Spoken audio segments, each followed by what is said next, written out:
Aktuaria itu nggak semuanya kayak seperti matematika kita pada saat SMA, jadi lebih luas, lebih dalam pembahasannya.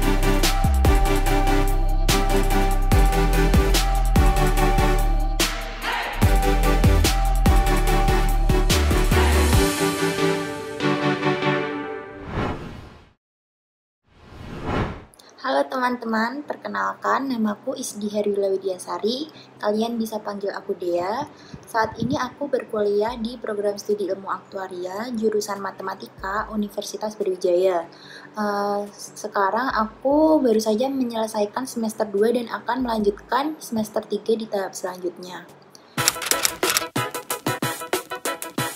Untuk kemarin itu aku diterima menjadi mahasiswi ilmu aktuaria Universitas Brawijaya melalui jalur seleksi mandiri. Di kala itu ada 2 jalur untuk seleksi mandiri. Yang pertama itu ada jalur nilai rapor, serta ada jalur nilai UTBK. Nah, kebetulan kemarin itu aku memilih yang melalui jalur nilai UTBK. Alasan aku memilih berkuliah di program studi ilmu aktuaria yang pertama, ketika SMA, sejak SMP malah aku merasa passionku itu di bidang matematika. Terus aku mulai cari-cari nih program studi apa yang sekiranya ini sesuai dengan passionku dan bakal cocok untuk aku. Ada beberapa pilihan. Yang pertama itu kemarin aku sempat ingin masuk di akuntansi, statistika ataupun aktuaria ini. Terus aku memutuskan untuk fokus ke aktuaria. Nah, alhamdulillahnya kemarin bisa keterima di aktuaria Universitas Brawijaya. Untuk akreditas aktuaria UB ini untuk saat ini masih belum ada karena masih program studi baru ya. Aku ini masih angkatan pertama, jadi masih belum ada akreditasinya. Untuk kisaran biaya hidup di daerah yang mana Malang, untuk aku sendiri masih belum tahu kisaran biaya hidupnya itu berapa. Soalnya kemarin itu aku diterimanya ketika masa-masa pandemi, yang mana dari semenjak masuk diterima menjadi mahasiswi UB sampai saat ini aku semester 2, lulus semester 2 dan akan ke semester 3 itu masih belum merasakan yang namanya kuliah secara offline, jadi masih berkuliah secara daring dari rumah. Lalu materi kuliah yang sudah aku dapat selama 2 semester ini, pada semester pertama itu ada mata kuliah umum, yang mana harus diambil oleh seluruh mahasiswa UB, seperti contohnya ada bahasa Indonesia serta bahasa Inggris. Lalu ada mata kuliah wajib, kalau di program studi ilmu aktuaria itu seperti matematika dasar pertama, statistika dasar, serta pemrograman. Lalu di semester 2 ini kita lanjutkan dengan mata kuliah wajib yang totalnya ada 20 SKS dan ada mata kuliah pilihan yang jumlah SKS-nya ditentukan sesuai dengan nilai IPK teman-teman di semester pertama.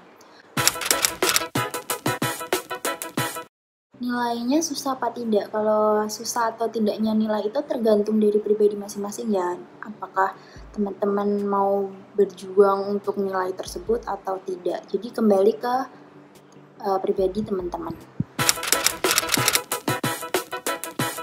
Nah, seperti yang udah aku jelaskan tadi, untuk mata kuliah peminatan itu bisa kita mulai dari semester 2, tapi totalnya maksimal itu hanya ada 4 SKS di semester 2. Ini berbeda untuk semester-semester selanjutnya ya. Kebetulan karena aku masih semester 2, jadi masih belum berpikir secara jauh nih. Aku akan mengambil tugas akhir atau skripsi yang seperti apa, tapi sepertinya aku akan mengambil yang sesuai dengan bidang yang aku ambil, di mana aktuaria itu sebagian besar berfokus pada bidang akuntansi. Nah, untuk lulusan ilmu aktuaria ini sebagian besar mungkin berpikirnya akan menjadi aktuaris, sedangkan untuk menjadi seorang aktuaris itu kita harus menempuh totalnya 8 mata ujian ajuan aktuaris yang diselenggarakan oleh PAI. Nah, dari total 8 ini ada beberapa yang sudah diajukan penyetaraan dari pihak kampus kepada pihak PAI. Jadi mungkin nanti ada beberapa yang kita tidak perlu tempuh karena sudah mendapat penyetaraan. Lalu selain menjadi aktuaris itu bisa menjadi apa sih?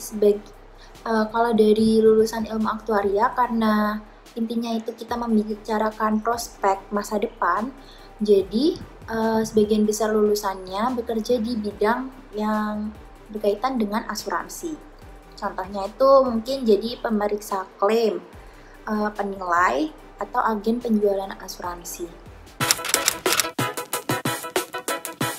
Kesan selama kuliah di jurusan ilmu aktuaria ini, kalau untuk semester pertama itu mungkin masih tergolong mudah karena kebanyakan itu kita menghabiskan mata kuliah wajib ya, seperti yang aku sebutkan tadi, ada bahasa Indonesia, bahasa Inggris, seperti itu. Lalu mulai semester 2 ini mulai terasa agak berat karena sudah mulai fokus terhadap bidang aktuaria ini. Contohnya itu tadi ada mata kuliah seperti statistika matematika, pengantar basis data, ekonomi mikro, lalu ada akuntansi aktuaria dan lain sebagainya. Jadi agak terasa berat mulai semester 2. Terus selain masalah mata kuliahnya itu, kalau dari aku pribadi, karena kuliahnya ini secara online, jadi untuk rasa kekeluargaannya dengan teman-teman itu sebenarnya masih belum terasa karena ya itu kita belum ketemu secara langsung. Tapi so far selama ini masih fun-fun aja kok. Lalu pesan untuk teman-teman yang ingin masuk program studi ilmu aktuaria itu nggak semuanya kayak seperti matematika kita pada saat SMA, jadi lebih luas, lebih dalam pembahasannya. Terus aku saranin mulai dari awal itu teman-teman mempelajari ekonomi ya, karena aktuaria ini nggak cuma membahas hitung-hitungan aja, tapi juga mempelajari masalah keuangan dan perekonomian. Jadi mungkin dari teman-teman bisa nih dicicil dari sekarang belajar tentang seperti akuntansi atau pelajaran seperti ekonomi dan lain sebagainya. Terus mungkin di awal akan terasa berat, tapi nggak apa-apa, itu namanya penyesuaian. Lama-kelamaan pasti teman-teman bisa kok menghadapinya. Semangat!